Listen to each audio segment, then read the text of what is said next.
picture-picture naman. Lalo na sa Hong Kong, kung saan ang bawat sulok IG-worthy.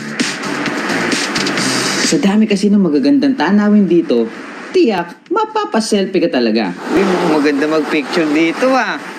Favorite kaya nating mga Pinoy yan.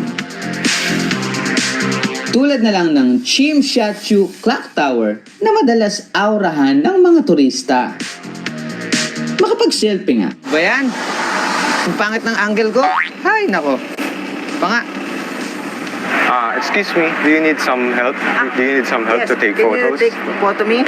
Yeah, I'll take a picture of you with my camera. Buti na lang, may someone to the rescue. Pak, is this really me? Salamat na lang kay kuya na nagpicture sa akin.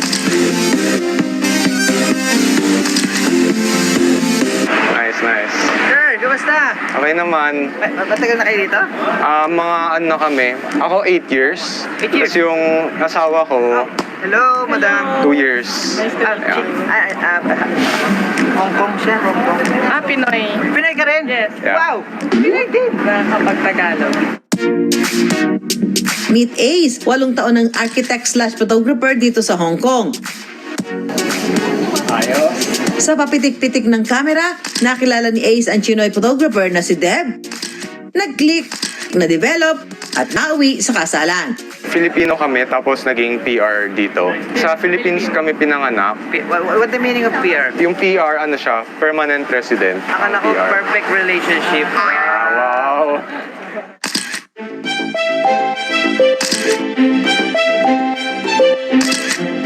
Ang hilig ni Ace sa architecture at photography, swak daw rito sa Hong Kong. Itong lugar na to, Tsim Sha Tsui Tsim District. Sha Tsui? Tsim Sha Tsui. Ito yung isa sa sikat na lugar dito, pang picture din. Okay. 5-star hotel siya. 5-star hotel. Year 1928 siya ginawa. Ito, mismo?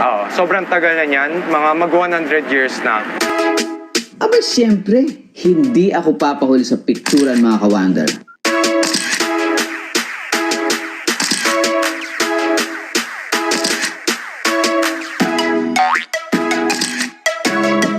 Ang iba pang araw na paboritong photo spot ni Ace at Deb, Star Ferry na higit 100 taon nang naglalayag,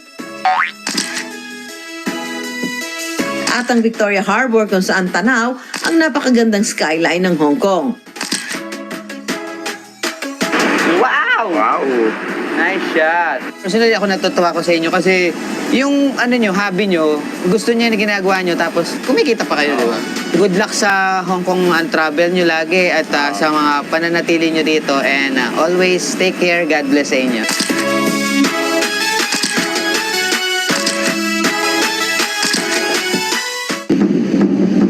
Sa unang tingin, aakalain mga pirata ang sakay ng lumang bangkang ito.